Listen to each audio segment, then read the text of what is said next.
آل محمد افضل صلواتک بعدد معلوماتک وبارک وسلم۔ پھر تصور شہنشاہ کونین کا دل میں میرے بسط احترام آ گیا۔ نطق کے بو سے میری زباں کے لیے جب لبوں پہ محمد کا نام آ گیا، سب پڑھنا صلی اللہ علیہ وسلم۔ یہ نام محمد کا اعجاز ہے کہ جس کے سینے میں اگر ایمان بھی نہیں اور زبان پر نام محمد آ جائے، اس زبان میں نام محمد سے اس کے دونوں ہونٹ اسے چوم لیتے ہیں۔ نطق کے بو سے میری زبان کے لیے جب لبوں پہ محمد کا نام آ گیا، لائے تشریف جو سرور انبیاء، آئے جو ہی صحابہ کی محفل میں وہ سارے اہل نظر تب یہ کہنے لگے لو ستاروں میں مائے تمام آ گیا۔ انٹرنیشنل رحمت للعالمین سیرت کانفرنس، جس کا عنوان ختم نبوت صلی اللہ علیہ وسلم اور مسلمانوں کی ذمہ داریاں، ایک عظیم عنوان ہے۔ علامہ اقبال اس کے بارے میں فرما گئے، وہ دانائے سبل ختم الرسول مولائے کل، جس نے غبار راہ کو بخشا فروغ وادی سینہ۔ نگاہ عشق و مستی میں وہی اول وہی آخر، نگاہ عشق و مستی میں وہی اول وہی آخر، وہی قرآن وہی فرقان وہی یاسین وہی طٰہٰ۔ صاحب صدر فضیلت الشیخ حضرت مولانا ڈاکٹر نور الحق قادری صاحب دامت برکاتہم عالیہ، وفاقی وزیر مذہبی امور اور دیگر سٹیج پر مہمانان گرامی، سینیٹرز، پارلیمنٹ کے ممبران، علماء، مشائخ عظام اور پھر ہر طبقے سے تعلق رکھنے والے اس کانفرنس میں شرکت کرنے والوں کو میں سب سے پہلے رسول اللہ کا یہ پیغام دینا چاہتا ہوں۔ فرما گئے ختم الرسول کے تاجدار، فرما گئے ختم نبوت کے تاجدار، تا حشر میرے بعد نبوت نہ آئے گی۔ قرآن ہے وہ کتاب، ہدایت ہے جس کے پاس، کوئی نایا قرآن اور نئی کتاب نہ آئے گی۔ برادران محترم، میں مدینہ منورہ میں مقیم ہوں اور انٹرنیشنل ختم نبوت موومنٹ ورلڈ کا سیکرٹری جنرل ہونے کی حیثیت سے وزارت مذہبی امور کا مشکور ہوں کہ انہوں نے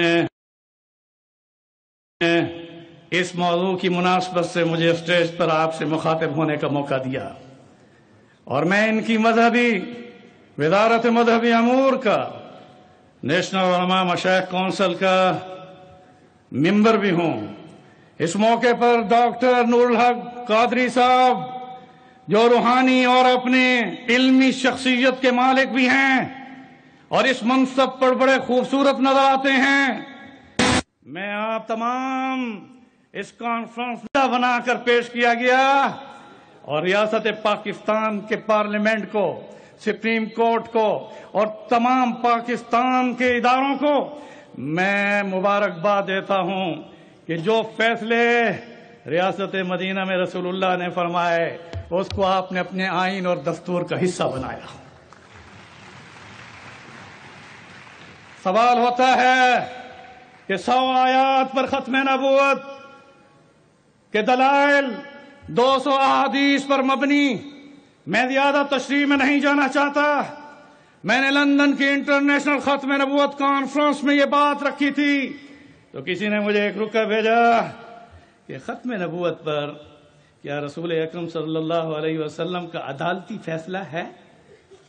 آؤ میں آپ کو ریاست مدینہ اور ریاست پاکستان دونوں کے ساتھ بتاؤں گا۔ ریاست مدینہ میں جب رسول اکرم صلی اللہ علیہ وسلم کو یہ خبر پہنچی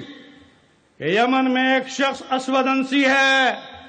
جس نے نبوت کا دعویٰ کیا ہے، تو میں اس انٹرنیشنل سیرت کانفرنس میں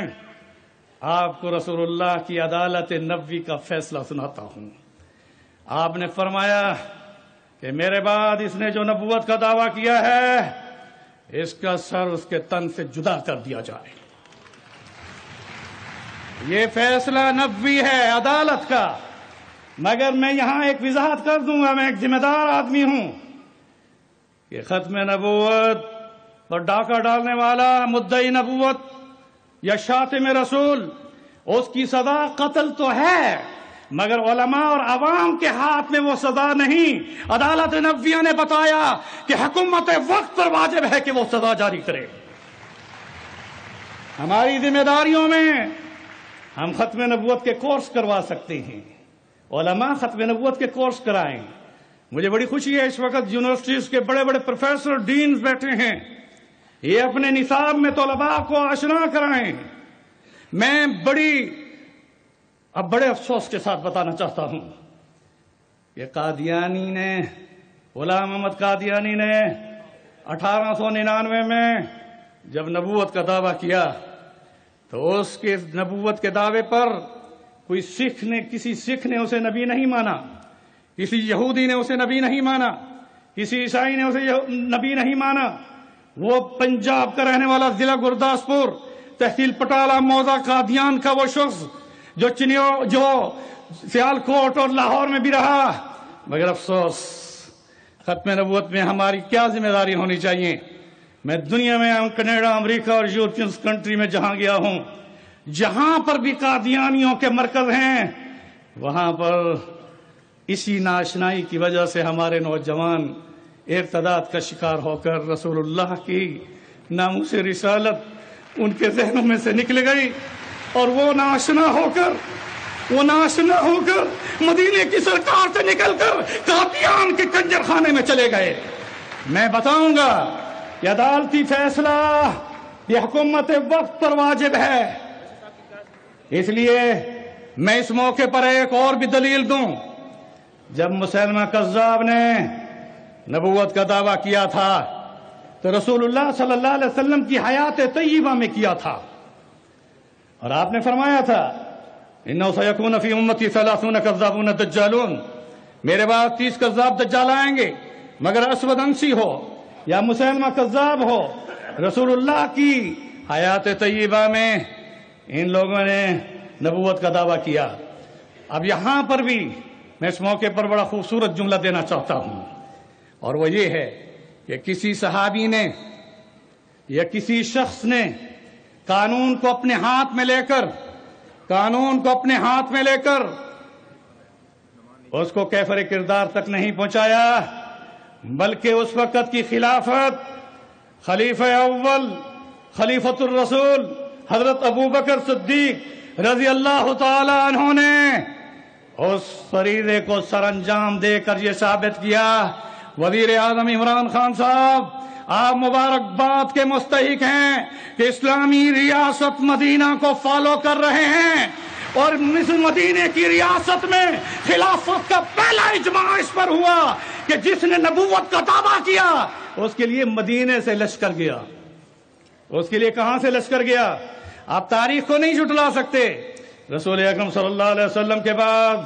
مسیلمہ کذاب کی سرکوبی کے لیے جو لشکر بھیجا گیا اس میں بدری صحابہ بھی تھے، احد کے غازی بھی تھے، 25 غزوات والے غازی بھی تھے، اور پھر اسلام کی تاریخ میں حضور کے 23 سالہ بعثت میں یہ جملہ دے کر میں ختم کروں گا، آپ کی بعثت کے 23 سال میں اسلام کے احیاء اور دفاع میں صحابہ کرام نے جو قربانیاں دیں اور ان میں شہادت جو حاصل کی، اس کی تعداد 259 شہداء کی ہے۔ مگر خلافت صدیقی میں جب ذات نبوت کا معاملہ آیا تو وہ صحابہ کرام جو مدینے کی اسلامی ریاست سے نکلے، وزیر اعظم صاحب آپ اسلامی ریاست مدینہ کا جب نام لیتے ہیں تو ہمارے دلوں میں آپ کے لیے دعا ہوتی ہے کہ وہ ریاست مدینہ کے فیصلے آپ جاری کر دیں۔ انہی کلمات کے ساتھ اللہ اکبر زور سے کہو، اللہ اکبر۔ میں اس موقع پر بتاؤں گا، سنو، مدینے سے لشکر روانہ ہوا، یمامہ میں مارکا ہوا،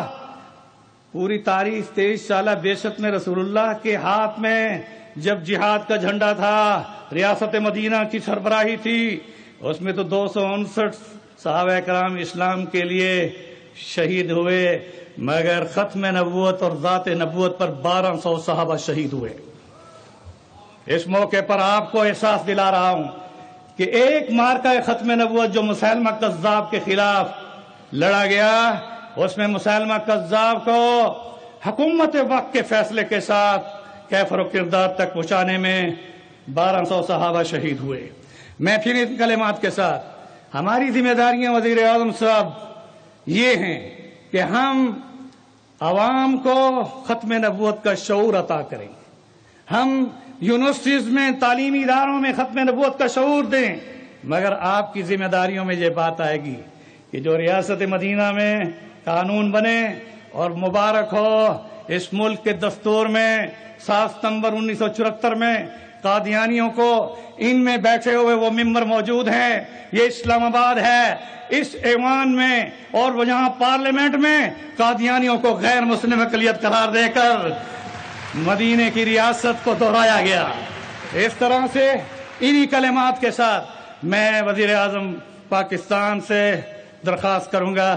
کہ ملک میں جو انتشار پیدا ہو رہا ہے اس میں ہمیں ضرورت ہے کہ عوام میں شعور پیدا کریں۔ اس شعور میں سب سے بڑا میرا مطالبہ یہ ہوگا کہ جو ہمارے دستور میں قادیانیوں کی سرگرمیوں پر پابندیاں قانوناً ہیں اس کو وزیر اعظم صاحب عمل میں لائیں، اور 295C کے قانون میں